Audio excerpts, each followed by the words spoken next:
Bienvenue à nouveau. Nous sommes rejoints aujourd'hui par le professeur Max Ott d'Allemagne, qui a réalisé de nombreux travaux intéressants. L'un d'eux est un livre intitulé « La puissance moyenne montante, la politique étrangère allemande en transformation », qui explore la politique étrangère de l'Allemagne après la guerre froide. Je veillerai à laisser un lien dans la description. Merci beaucoup d'être venu dans l'émission.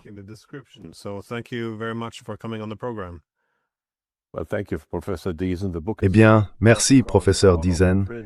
Le livre est épuisé, c'est ma thèse de doctorat. Il a été publié par St. Martin's Press à New York en 2000, donc il a 24 ans, mais il expose le développement général de la doctrine de politique étrangère allemande, et je pense qu'il reste tout à fait pertinent aujourd'hui.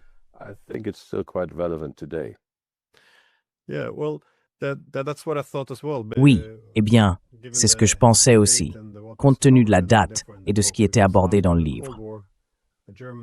Après la guerre froide, la politique étrangère allemande a beaucoup changé. Mais bien sûr, elle n'est pas restée la même, surtout si l'on regarde les dernières décennies. Je dirais que ces 15 dernières années, elle a également pris un certain tournant. Certains évoqueraient 2008 et 2009, la crise financière, mais il est clair que les 4 dernières années ont pris un tournant encore, eh bien je dirais étrange, tant sur le plan économique que sécuritaire. Donc, je me suis dit qu'un bon point de départ serait: comment évaluez-vous, si l'on commence de manière générale, les défis et les évolutions de la politique étrangère après la guerre froide, afin de comprendre la position dans laquelle l'Allemagne s'est retrouvée?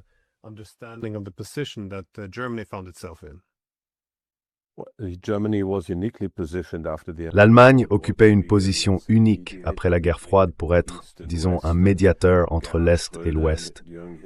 Et Gerhard Schröder, pendant son mandat de chancelier à la fin des années 1990 et au début des années 2000, a beaucoup œuvré en ce sens. Je veux dire, il entretenait une relation avec Vladimir Poutine, et c'est à cette époque que Nord Stream a été lancé. L'Allemagne était donc idéalement placée pour un monde multipolaire et pacifique si elle avait assumé ce rôle, ce qu'elle n'a évidemment pas fait. C'est ce que j'examine dans ma thèse, la doctrine de politique étrangère de l'Allemagne. Si l'on remonte encore plus loin, tout a bien sûr commencé avec la fin de la Seconde Guerre mondiale et ce que nous appelons la rééducation.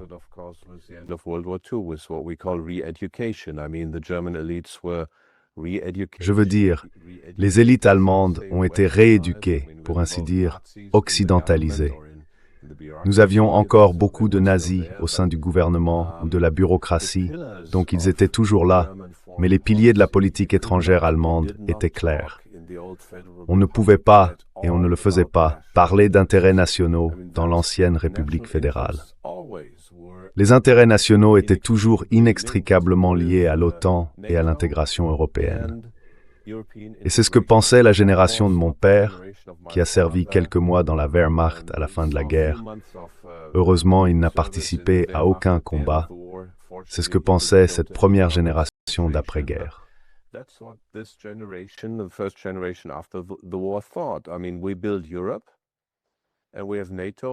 Je veux dire, nous avons construit l'Europe et nous avons l'OTAN comme alliance défensive. Ce sont des piliers presque constitutifs de la doctrine de politique étrangère allemande. Ils sont la doctrine de politique étrangère allemande. Ainsi, nous n'avons pas, disons, formulé un véritable point de politique étrangère allemande ou des intérêts nationaux allemands sans mentionner ces éléments. Pour moi, même lorsque j'étais beaucoup plus jeune, il m'a toujours semblé étrange et pas souhaitable que l'on doive d'abord définir ses intérêts nationaux, puis choisir quelles alliances on forge et quelles alliances on rejoint, et ainsi de suite.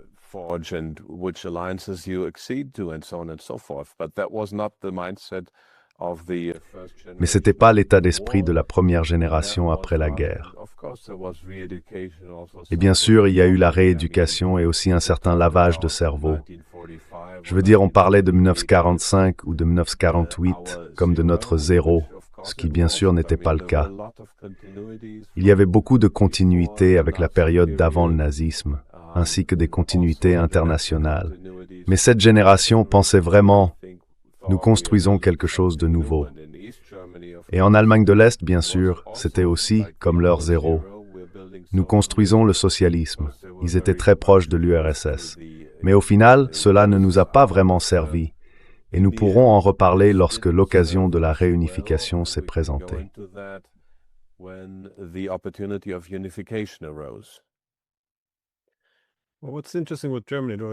Ce qui est intéressant avec l'Allemagne, cependant, c'est la manière dont elle a perçu son histoire et son développement comme étant étroitement liés à ceux de l'Europe. Si l'on remonte au XIXe siècle et à Friedrich List, qui s'est inspiré des idées d'Alexander Hamilton, l'idée était que l'industrialisation... Je suis un grand admirateur de Friedrich List. J'adore Friedrich List. Je le cite dans presque tous les livres que j'ai écrits. Il est vraiment excellent. Et bien, encore une fois, ce sont les mêmes idées qui ont construit le système américain, et tout cela. Mais son idée principale était que le développement de l'Europe et celui de l'Allemagne étaient dans une certaine mesure les deux faces d'une même médaille. Les corridors de transport, les instruments financiers se sont développés, mais aussi l'union douanière, le Zollverein. Désolé, ma prononciation de l'allemand est affreuse. Mais dans l'ensemble, l'idée était que, grâce à cela, l'Allemagne deviendrait le cœur d'une Europe industrialisée, afin qu'elle ne soit pas excessivement dominée depuis la périphérie par la Grande-Bretagne à cette époque.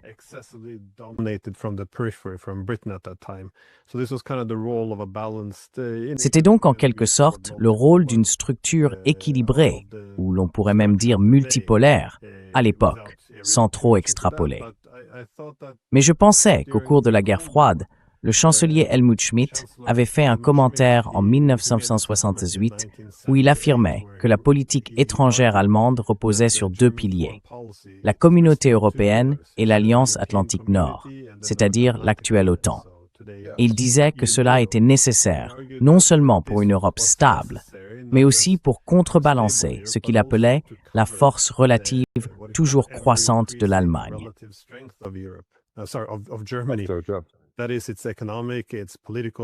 Autrement dit, il s'agit de pouvoirs économiques, politiques et militaires.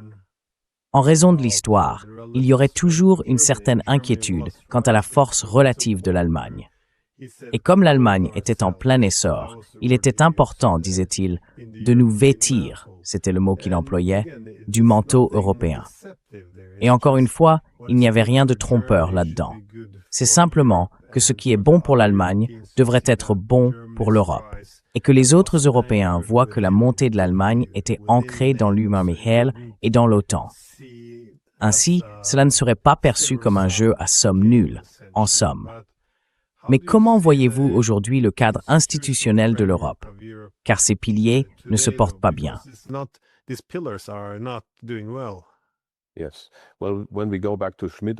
Eh bien, quand on revient à Schmidt, bien sûr, il a présidé à l'apogée de l'Allemagne d'après-guerre, à la fin des années 1970.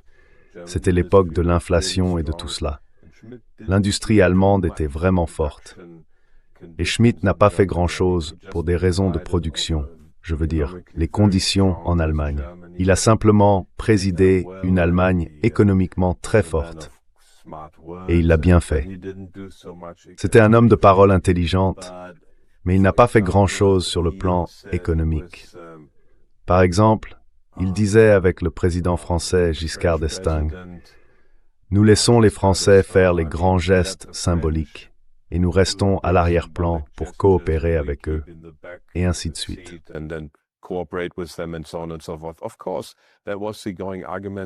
Bien sûr, c'était là l'argument principal.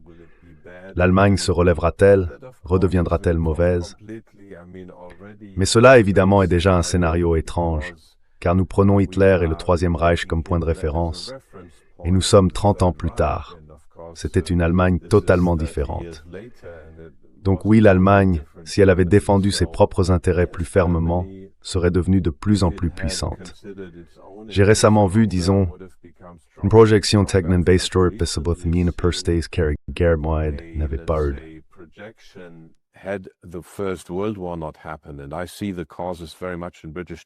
Et je vois les causes très clairement dans la diplomatie et l'histoire britannique.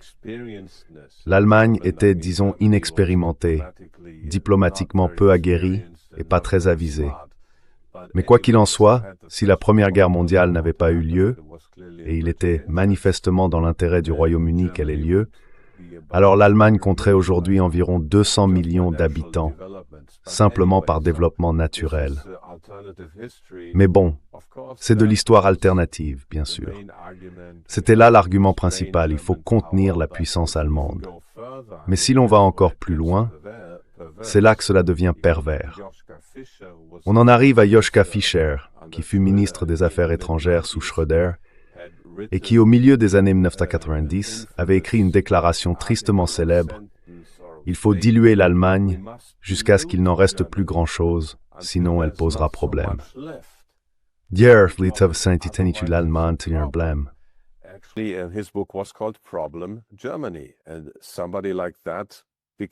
Et quelqu'un comme ça devient ministre des Affaires étrangères. Fischer a agi en Allemagne, et Schröder, son supérieur pour ainsi dire, a agi dans l'intérêt de l'Allemagne. Je suis donc assez sûr que la relation entre Fischer et Schröder n'était pas très bonne. Mais pour revenir à l'argument que vous avez mentionné, contenir l'Allemagne, disons, maintenir sous contrôle, on pourrait remonter à la célèbre formule de Lord Ismay sur la raison d'être de l'OTAN. Garder les Américains à l'intérieur, les Russes à l'extérieur et les Allemands sous tutelle. C'est dit assez crûment. Mais tant qu'un État, si un État, sur une longue période, n'utilise pas son potentiel, ne l'utilise pas avec sagesse, il devient d'abord schizophrène, ce que nous avons été, puis il s'abolit lui-même, ce que nous sommes en train de faire. Voilà, en somme, le résultat de cette politique étrangère erronée.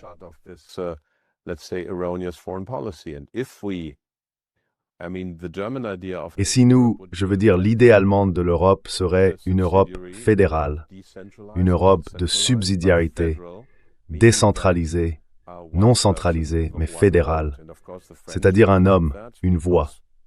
Et bien sûr, les Français n'aimaient pas cela, car cela ferait automatiquement de l'Allemagne la puissance dominante en Europe. Ils ont donc conçu un système fondé sur la coopération intergouvernementale, où une grande partie de l'initiative vient de la Commission ou du Conseil des chefs de gouvernement. Quelqu'un a un jour qualifié la constitution actuelle de l'UQOM de costume sur mesure à la française, et l'Allemagne a accepté cela.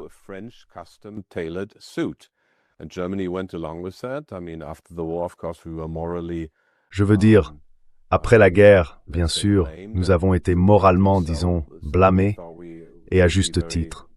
Nous avons donc pensé qu'il fallait être très prudent, faire de très grandes concessions. La même chose s'est produite lors de la création de l'euro, qui est l'une des études de cas de mon livre, quand Kohl a essentiellement abandonné le Deutsche Mark, ce qui était énorme. Je veux dire, j'étais l'un des premiers eurosceptiques. Ma, disons, conférence d'introduction à l'Université de Boston en avril 1998 s'intitulait « Pourquoi l'euro échouera ». J'ai présenté l'argument économique pour certaines choses, et les Américains, bien sûr, ont aimé cela, donc j'ai obtenu le poste. Mais c'était aussi mon opinion sincère. Donc oui, Kohl a essentiellement abandonné l'euro.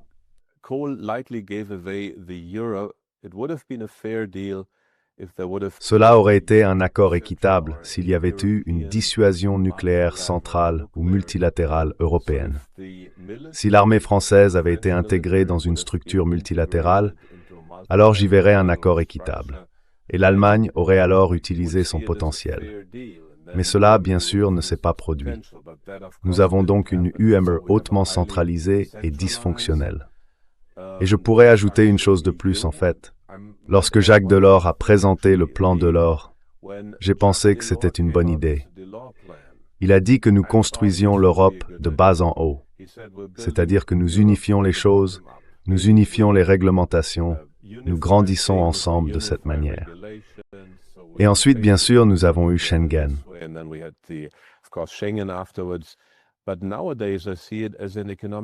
Mais de nos jours, je le vois comme une arme économique, car si vous avez des réglementations strictes, vous pouvez être sûr qu'elles sont restées à 150% en Allemagne, et peut-être pas à 100% dans d'autres pays.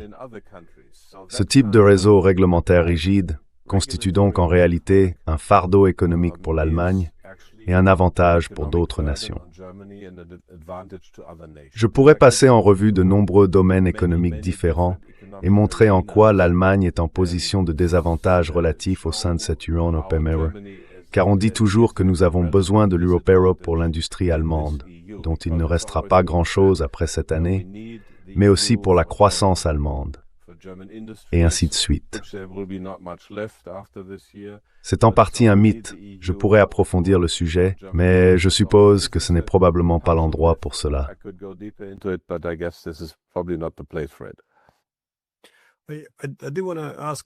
Je voudrais quand même poser une question. Vous avez mentionné le ministre des Affaires étrangères, Joschka Fischer, qui soutenait que l'Allemagne devait être diluée. J'imagine que c'est une forme de rédemption ou d'autodestruction comme expression d'une culpabilité collective. Est-ce à peu près cela ou...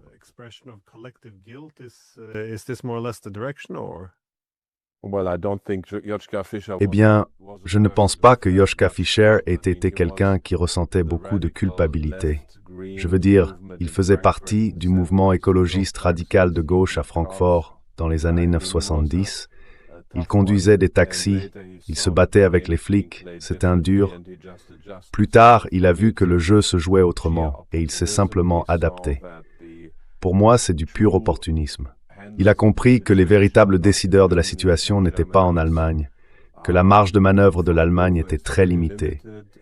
Je veux dire, Schröder, son patron s'en est servi, mais Fischer a essentiellement fait ce que les cercles transatlantiques lui disaient de faire.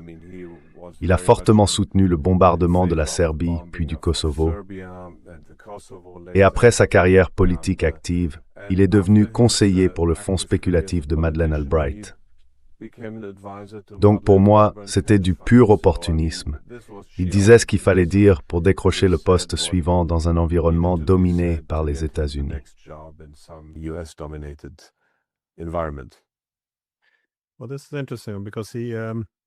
Eh bien, c'est intéressant, parce qu'après le bombardement de la Serbie, ou de la Yougoslavie comme on l'appelait alors, il a déclaré aux médias lors d'une interview qu'il avait été élevé selon deux principes. Plus jamais de guerre pour l'Allemagne et plus jamais d'Auschwitz. Et il a ajouté, au Kosovo, nous avons été forcés de choisir. Il a donc dit qu'ils avaient renoncé à l'idée de ne plus jamais faire la guerre. C'est un raisonnement erroné, à mon avis. Il n'y avait pas d'Auschwitz au Kosovo pour commencer. Mais j'ai toujours trouvé cette déclaration fascinante, car elle reflète, dans une certaine mesure, la question du pouvoir. Après la Seconde Guerre mondiale, l'Allemagne n'avait en réalité guère la possibilité de recourir à la force.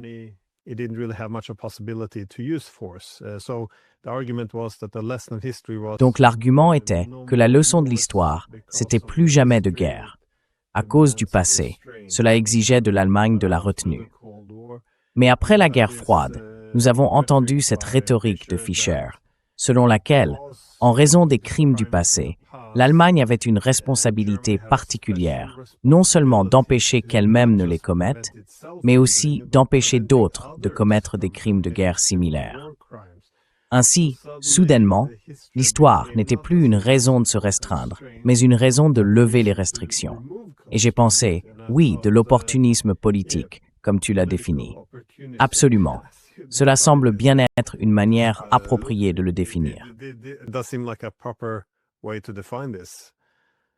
Absolument. Je veux dire, c'est « s'il vous plaît ». Non, désolé. C'était très opportun pour lui. Je veux dire, après tout, c'était un politicien bien formé, et il cherchait un moyen de vendre cela au public allemand.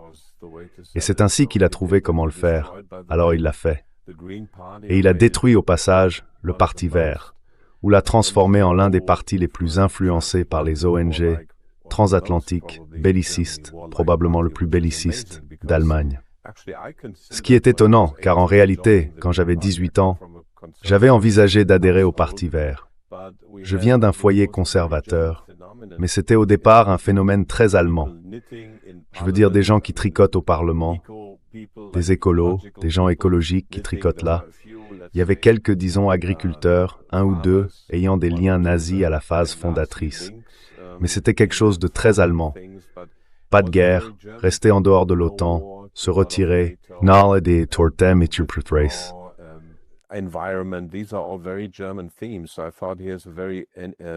Je me suis dit, voici un parti allemand vraiment authentique, et j'ai été tenté d'y adhérer, ce que je n'ai pas fait.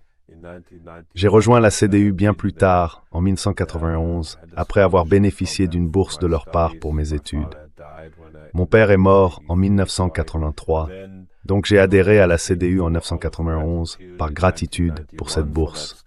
Je n'ai jamais été un homme politique actif dans ma vie, sauf lorsque je me suis présenté à la présidence il y a 4 ans. Mais cela a été de courte durée. En effet, les Verts étaient un phénomène typiquement allemand qui a complètement changé de nature, et la majeure partie de cette transformation a été menée par Joschka Fischer.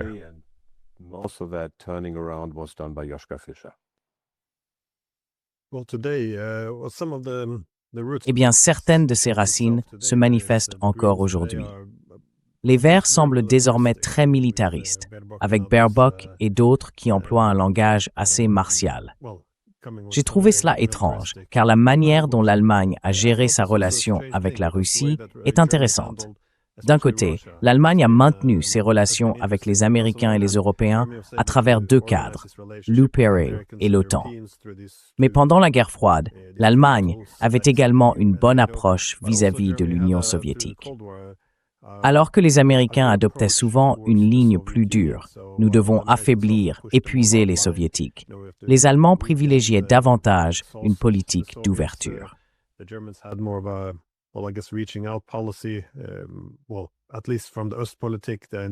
Eh bien, du moins du point de vue des États-Unis, l'idée était que si l'on s'engage, on peut atténuer la compétition sécuritaire et instaurer la paix.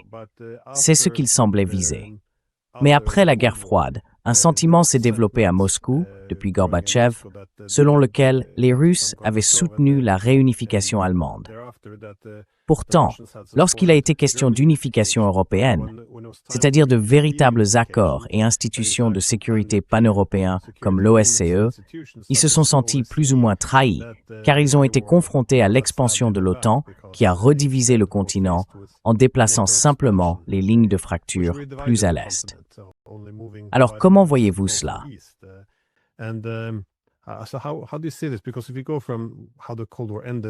Parce que si l'on regarde comment la guerre froide s'est terminée jusqu'à aujourd'hui, la rhétorique en Allemagne, surtout de la part de Scholz et maintenant de Merz, est quelque chose qu'on n'avait pas vu depuis très longtemps. Je me demande simplement comment on peut comprendre cela. Parce que c'est une vision très militariste, ce désir de vaincre la Russie telle qu'elle est. C'est tellement différent de ce que vous évoquiez auparavant. Gerhard Schröder, lorsqu'il était chancelier, son père a combattu dans la Wehrmacht et est mort. Oui, il est mort. Et le père de Poutine a aussi combattu pendant la guerre, ainsi que son frère aîné. Ils étaient donc tous deux profondément impliqués. Et les voir se rapprocher dans l'amitié, c'était en quelque sorte, l'image était plutôt positive. Voir l'Allemagne et la Russie, ces 2 grandes puissances continentales européennes, faire la paix.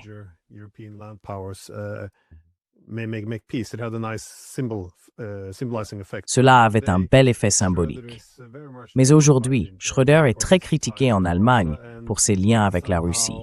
Et d'une certaine manière, le militarisme agressif de Merz est presque perçu comme une marque de vertu, le fait qu'il soutienne l'Ukraine et tout ce qui s'y rattache.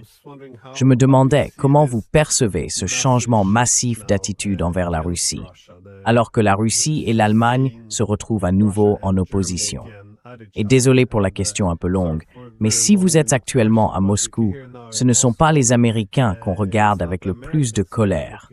Ce sont de plus en plus l'Allemagne et le Royaume-Uni qui se partagent le rôle d'être considérés comme les principaux adversaires, voire les principaux ennemis de la Fédération de Russie.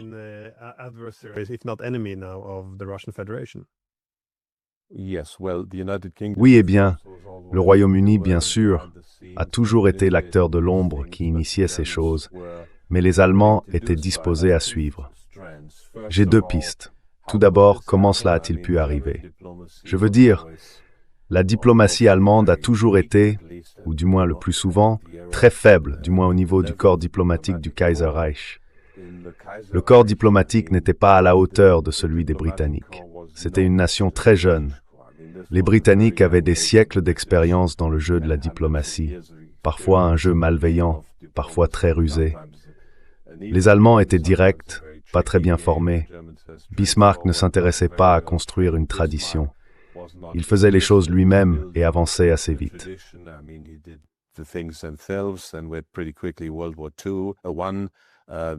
La Première Guerre mondiale a ruiné la République de Weimar, qui fut bien sûr une période de bouleversement. Et puis pendant la Seconde Guerre mondiale, il n'y avait pas non plus beaucoup de diplomatie. Bref, c'était un corps diplomatique très inférieur en termes de moyens et d'instruments, sans comparaison possible avec les Britanniques, pas même de près. Et ensuite, bien sûr, après la guerre, cela n'a jamais vraiment été reconstruit, car il y avait toujours l'idée de l'OTAN et de l'intégration européenne. C'est cela qui occupait l'esprit des diplomates. Disons donc qu'au début des années 1990, lorsque les premières étapes de l'élargissement ont eu lieu, personne n'avait cela à l'esprit. Moi, oui. Je me suis dit en 1995 ou 1986 que cela allait poser des problèmes. Cela fait plus de 30 ans. C'était l'époque où j'écrivais ma thèse. Je me suis dit, c'est insensé. On va dans la mauvaise direction. Mais les Allemands étaient occupés. Les années 1990 étaient une décennie de fêtes en Allemagne.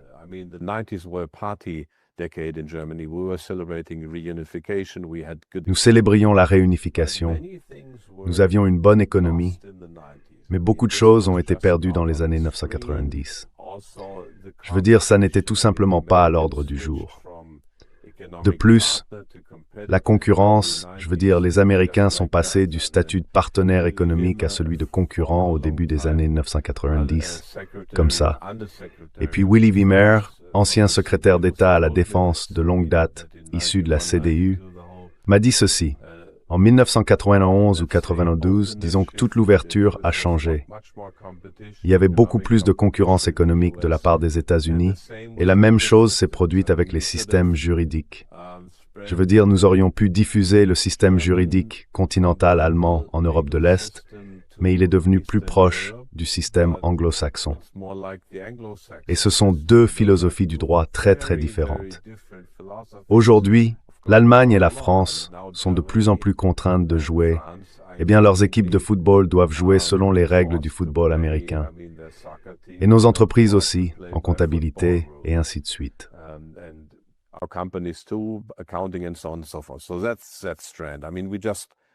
Voilà pour cet aspect. Je veux dire, nous avons simplement manqué le coche dans les années 90 parce que nous ne l'avons pas vu venir. Mais l'autre question, c'est pourquoi sommes-nous devenus si belliqueux? Parce qu'après la guerre, on nous a rééduqués à croire que l'intégration avec l'Occident était la chose la plus importante, ce que je ne pense pas être vrai. Je pense que l'Allemagne devrait jouer un rôle de pont. Elle devrait définir sa propre place dans le monde, puis entretenir une coopération et des alliances pacifiques, quelles qu'en soient les formes. Bien sûr, c'est une réflexion très hypothétique, mais dans l'esprit de beaucoup, l'intégration des États-Unis à l'Occident était en quelque sorte inscrite dans le marbre. Ainsi, même après l'explosion de Nord Stream, la plupart des conservateurs ne voyaient pas le vrai problème, ni la véritable question. Et bien sûr, dans un monde aussi turbulent que le nôtre, avec tant d'incertitudes, tant de variables mouvantes, on cherche des vérités simples, ou des ennemis simples.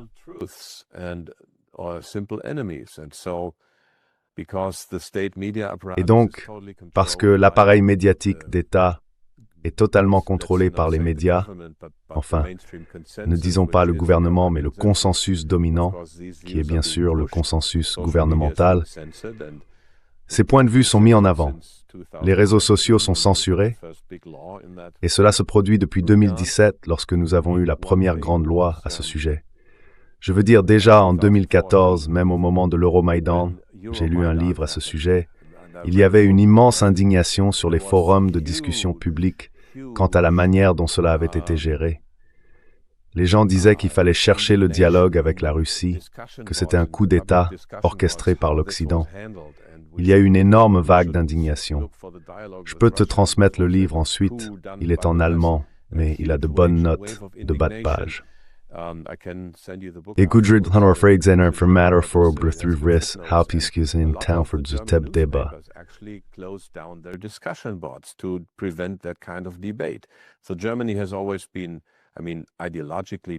Donc, l'Allemagne a toujours été, disons, idéologiquement préparée à être un bastion de l'OTAN, ou des États-Unis, ou de l'Est, ou des Anglais, ou peu importe, et un soutien économique pour la France. Mais bien sûr, le débat a aussi été orienté dans cette direction. Et vous savez, Angela Merkel venait de la RDA, mais elle savait bien sûr, comme Joschka Fischer, où se trouvait le pouvoir, et elle ne se souciait pas beaucoup des électeurs. Je veux dire, elle ressemblait davantage au président français, au président américain, à ses homologues, et aussi aux ONG. Ce sont eux qu'elle écoutait. Mais elle s'est essentiellement figée, tandis que Friedrich Merz vient d'une famille politique, un peu comme Michael. Mais enfin, il a été président de BlackRock, et donc il a toujours été un instrument, disons, de ceux qui lui confiaient des missions. Il n'a jamais créé sa propre entreprise. Il a toujours été un avocat très bien payé, qui en somme, exécutait les affaires des autres.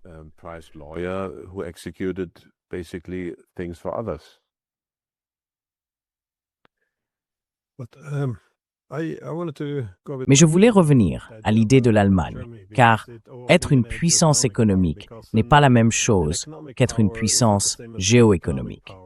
Autrement dit, si l'on se réfère aux idées de Friedrich List, il s'agit de la puissance industrielle, de la souveraineté technologique, de la connectivité physique par les chemins de fer et les fleuves, des instruments financiers avec les banques et du développement de l'euro. Tous ces éléments, y compris l'aspect institutionnel, comme Lou Almemegor utilisant son pouvoir de négociation collective, tout cela fait partie de la puissance économique. Mais l'Allemagne, un peu comme le Japon, n'a jamais vraiment réussi à transformer cela en une influence politique majeure. La principale raison, je suppose, le dénominateur commun, serait la forte influence des États-Unis qui perdure en Allemagne.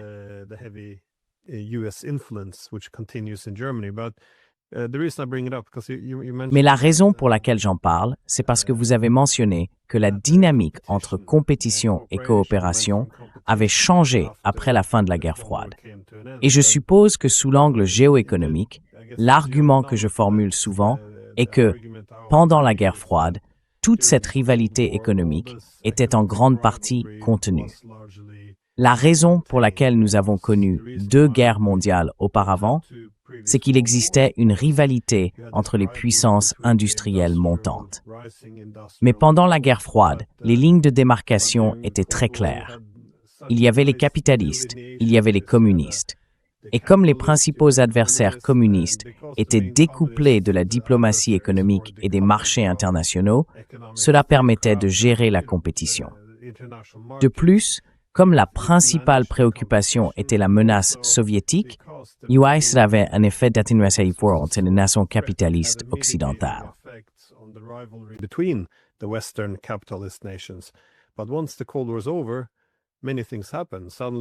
Mais une fois la guerre froide terminée, beaucoup de choses se sont produites.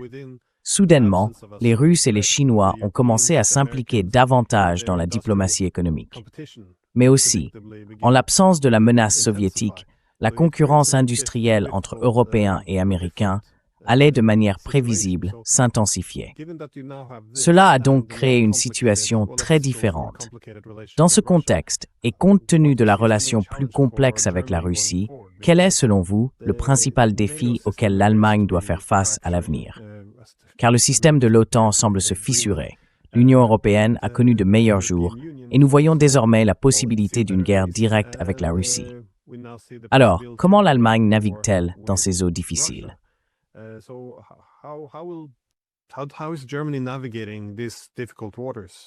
Que Spine. Désolé, j'en ai peut-être mis un peu trop là. L'Allemagne, je vais commencer par la fin. L'Allemagne ne navigue pas du tout. Pas du tout. L'Allemagne est en train de se dissoudre. Friedrich Merz est maintenant confus parce que ses maîtres sont à Washington. Je veux dire, j'exagère. Mais sa ligne sur l'OTAN est, bien sûr, il voit la question du Groenland, que l'Amérique devient excessivement agressive en tant qu'hégémon. Donc il est perdu. Sa vision du monde vacille peut-être, mais enfin, je ne pensais pas que c'était possible qu'il fasse un virage à 180 degrés aussi vite sur tout ce qu'il avait promis pendant la campagne. Maintenant, il fait marche arrière à nouveau.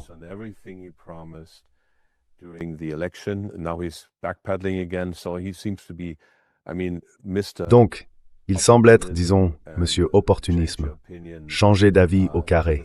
C'est tout simplement incroyable. Je le connais depuis longtemps, et même moi, j'aurais pas cru qu'une telle, disons, flexibilité d'opinion soit possible. Mettez-le sur un podium, donnez-lui quelque chose à dire, et il est content, quelque chose comme ça. Ainsi, l'Allemagne est en train de se dissoudre. Comme je l'ai dit, nous n'avons jamais eu une diplomatie cohérente et constante représentant les intérêts de l'Allemagne. Je veux dire, nous avions bien sûr un corps diplomatique très consciencieux, mais pas du tout versé dans les jeux de la politique de puissance, dans ses aspects les plus désagréables ou dans ses aspects indirects.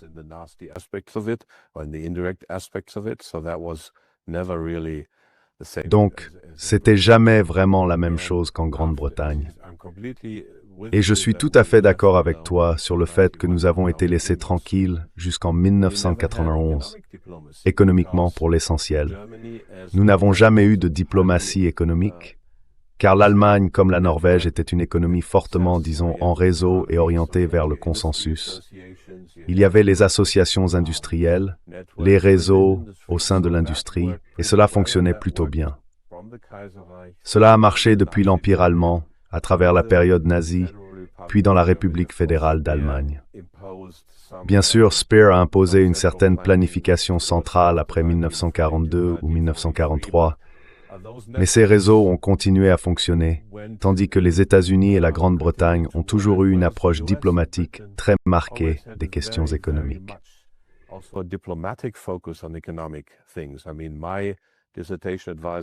Je veux dire, mon directeur de thèse, Aaron Friedberg, a rédigé sa thèse sur la diplomatie économique britannique en réponse à la montée du Kaiserreich allemand de 1895 à 1905. Donc je veux dire, l'Allemagne n'a jamais eu ce type de perspective au sein de son corps diplomatique, alors que la Grande-Bretagne et de plus en plus les États-Unis après la Seconde Guerre mondiale avaient cette vision. J'étais stagiaire à l'Institut d'économie internationale en 1986 et Gary Clyde Hofbauer et Jeffrey Schott ont écrit un livre sur les sanctions économiques comportant plus de 30 études de cas. Le livre fait, je crois, environ 700 pages. Alors comment applique-t-on des sanctions? Je veux dire, il n'y avait jamais eu de réflexion à ce sujet. La diplomatie et l'économie, ou les affaires, étaient presque deux sphères distinctes en Allemagne.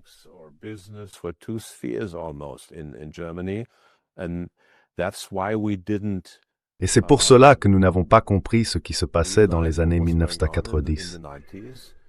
Aujourd'hui, l'Allemagne est en train d'être détruite. Je veux dire, la destruction dépasse déjà 50%, peut-être 60, peut-être 70, qui sait. Il faudra une ou deux générations pour reconstruire, en gros, comme à l'époque où Friedrich List a commencé. Et encore une fois, si vous contrôlez les médias, si vous partez du principe que l'Occident est le meilleur, que l'OTAN et la coopération avec les États-Unis sont presque constitutives de la doctrine de politique étrangère allemande. Et si vous avez quelqu'un comme Friedrich Merz ou Angela Merkel, et Merkel et Poutine ne s'aimaient pas, mais d'une certaine manière, ils arrivaient quand même à s'entendre.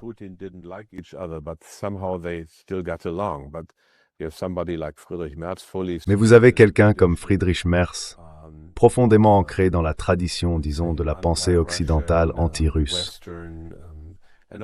Et bien sûr, sous la surface, il subsiste encore chez certaines personnes ces sentiments anti-russes, quoique beaucoup moins à l'Est, étonnamment car ils ont eu plus de 30 ans après la guerre pour reformuler et repenser les choses. Mais à l'Ouest, Tout cela se combine. Et nous avons un gouvernement complètement fou qui veut renforcer ou intensifier la guerre. Bien que Friedrich Merz ait maintenant dit autre chose, il a déclaré que la Russie faisait aussi partie de l'Europe. Donc nous verrons bien comment cela évolue. Je veux dire, même dans les périodes les plus folles, il y a toujours une lueur d'espoir à un moment donné. Mais nous verrons.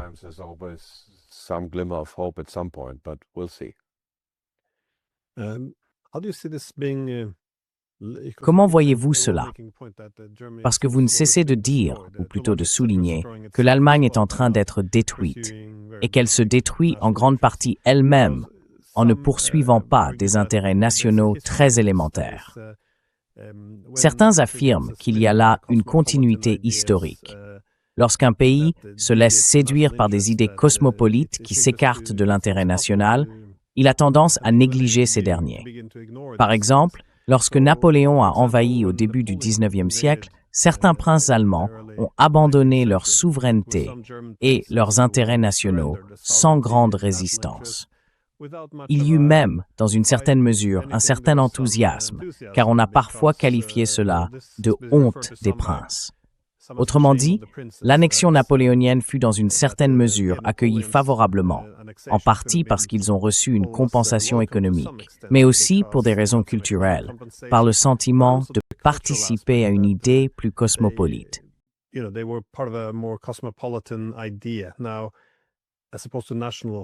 Aujourd'hui, par opposition à l'identité nationale, on peut établir ici certains liens avec l'Allemagne de l'après-guerre froide, où l'on considère qu'il ne faut pas nécessairement avoir, ou que ce qui unit ne doit pas forcément être, un intérêt national, que ça pourrait même être, disons, un vilain mot.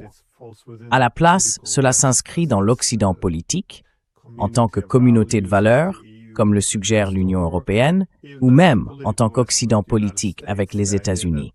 L'idée étant que ce sont les valeurs libérales et démocratiques qui définissent le nous collectif, par opposition aux identités nationales, tandis que l'identité nationale est perçue comme source de division.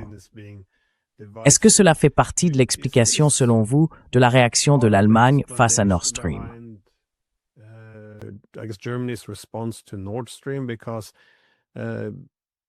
Parce que c'est un peu, pour quelqu'un qui regarde de l'extérieur, assez remarquable de voir Scholz simplement debout à côté de Biden, en gros, quand celui-ci a menacé de faire sauter Nord Stream. Et même après, il n'y a pas eu. C'était pourtant l'infrastructure énergétique clé de l'Allemagne, et elle a été détruite.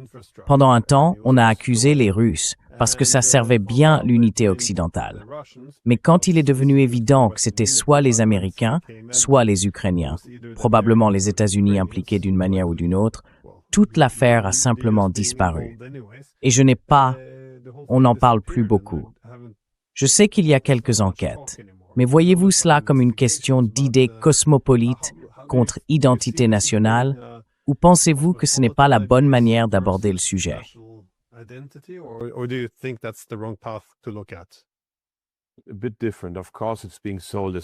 Un peu différent. Bien sûr, on présente cela comme des idées cosmopolites. Lorsque la République fédérale d'Allemagne a été fondée, tout tournait autour de l'Occident et de ce genre de choses. Mais au final, ces idées cosmopolites reflètent un certain style, une certaine société. Et ces idées cosmopolites sont des idées britanniques. Bien sûr, l'ensemble des idées de l'Europe continentale est différent. Je veux dire, Napoléon a été beaucoup vilipendé par les Britanniques. Il menait régulièrement des campagnes de propagande contre lui, et plus tard, vers 1900, contre l'Allemagne également.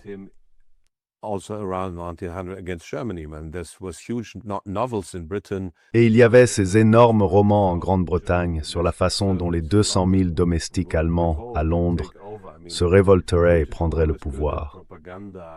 Les Britanniques ont toujours été doués pour la propagande et les campagnes. Donc ce genre de démocratie libérale, eh bien, ils pouvaient se la permettre. Bien sûr, l'Empire allemand avait ses erreurs de conception, mais d'autres pays en ont aussi.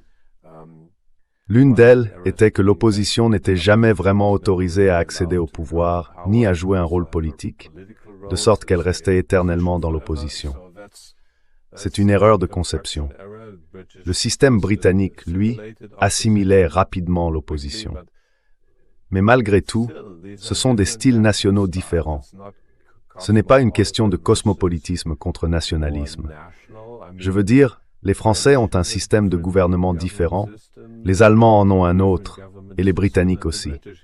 Pendant longtemps, les systèmes allemands et britanniques ont, dans une certaine mesure, rivalisé aux États-Unis. Mais bien sûr, le pays a beaucoup plus penché vers le système britannique. Aujourd'hui, quelque chose d'autre en est issu. Ainsi, l'idée cosmopolite servait à la vendre. Mais bien sûr, il y avait derrière cela de véritables intérêts, de véritables figures et de véritables idées.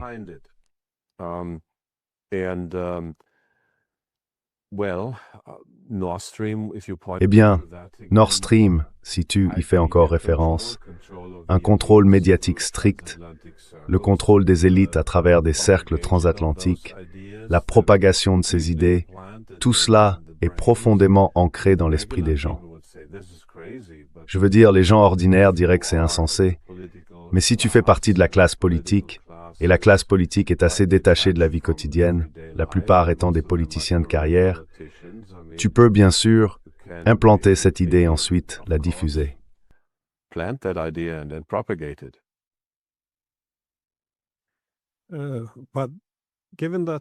Mais étant donné cela, ce qui unit l'Allemagne à l'idée européenne plus large, encore une fois, l'identité européenne qu'ils essayent de construire est largement présentée comme une politique étrangère morale. Et puisque l'Union européenne est censée être une puissance normative, cela a été assez important dans la projection de sa puissance. Comme vous le dites, on peut le présenter comme une question de valeur, mais derrière cela, il devrait y avoir quelque chose de tangible. Les Britanniques ont été meilleurs à cet égard. Ils présentent évidemment leur politique étrangère comme étant fondée sur la civilisation et la démocratie libérale. Mais en coulisses, ce sont souvent des intérêts nationaux, voire impériaux, très forts, qui sont poursuivis. Mais que se passe-t-il maintenant? Toujours. Pardon, toujours. Correction, toujours.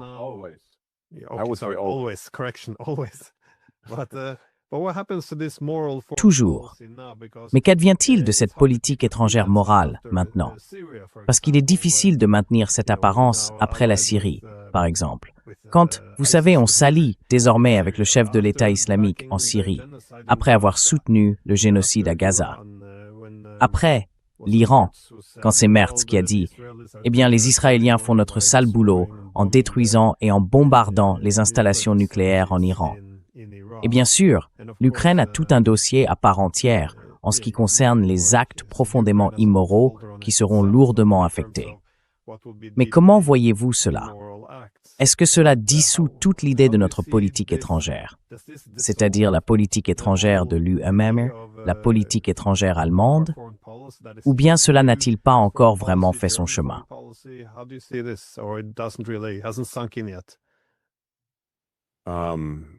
J'en ai aucune idée, bien sûr. Si vous venez, je suis très sceptique, comme vous l'êtes probablement, à propos de ces soi-disant revendications d'une politique étrangère morale. Au mieux, elle peut être mesurée, proportionnée, équilibrée, raisonnable, mais la placer, disons, sous des bannières très morales, nous ramènerait à la guerre de 30 ans, quand nous avons essentiellement abandonné ces principes. Bien sûr, nous faisons cela au moins depuis la Première Guerre mondiale. Donc avec la morale, la question est toujours qui l'impose et dans quel but. Et les Allemands sont très doués pour suivre des principes moraux abstraits. Et bien sûr, la matrice, disons, se déchire, et il y a des failles dans la matrice partout, de grandes failles. Donc nous ne savons pas.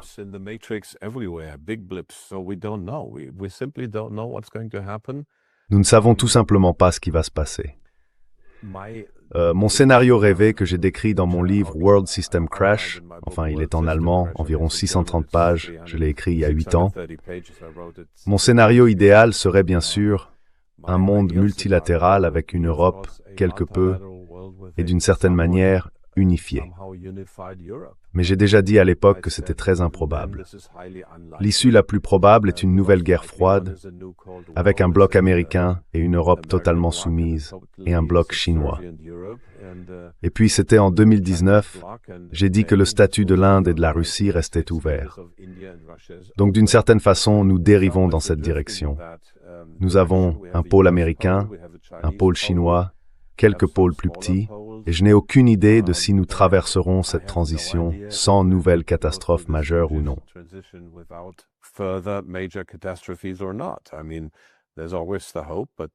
Je veux dire, il y a toujours de l'espoir, mais nous vivons certainement une période très instable, comme c'est toujours le cas lorsque l'hégémon change. Mon professeur à Princeton, Robert Gilpin, a écrit à ce sujet « War and Change in World Politics », et disons-le, les États-Unis sont clairement l'hégémon en déclin. Trump joue un jeu à haut risque, qui peut réussir ou non. Nous n'en savons rien. Mais oui, je voudrais conclure sur ceci. Nous n'avons aucune idée de la direction que cela prendra. C'est extrêmement risqué. J'espère simplement que nous retrouverons la raison en Europe et que nous désamorcerons la situation. Et peut-être avons-nous, en effet, besoin de l'effondrement total de l'Allemagne pour que la raison revienne.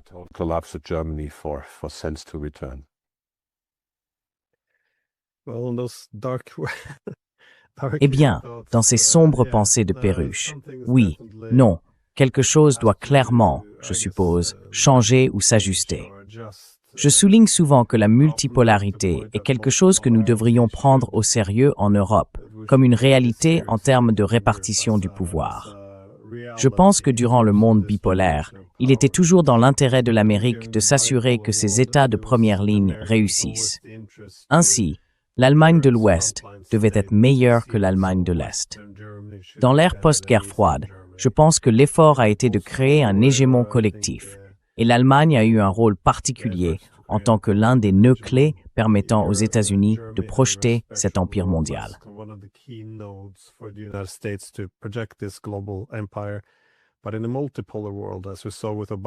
Mais, dans le monde multipolaire, comme nous l'avons déjà vu avec Obama, qui parlait d'un pivot vers l'Asie en 2016, c'est à ce moment-là que j'ai commencé à écrire de nombreux articles et livres soutenant que nous devions commencer à nous adapter.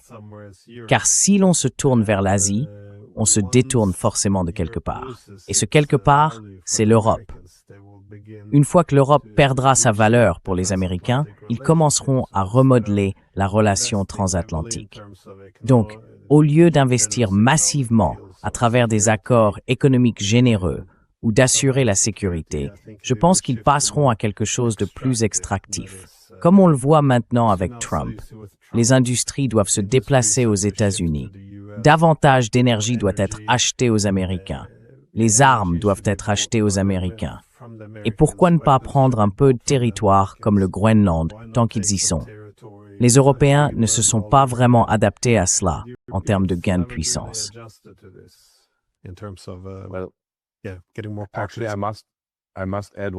En réalité, je dois ajouter une chose. Ce virage vers une position fortement extractive est en cours depuis au moins le début des années 1990. Et l'Allemagne ne s'en est pas rendu compte. Et maintenant, il est trop tard. Nous pourrions parler de beaucoup de choses, de savoir si cette extraction va se produire, mais elle a toujours existé, depuis la fin de la guerre froide, sous la forme d'un accord très déséquilibré.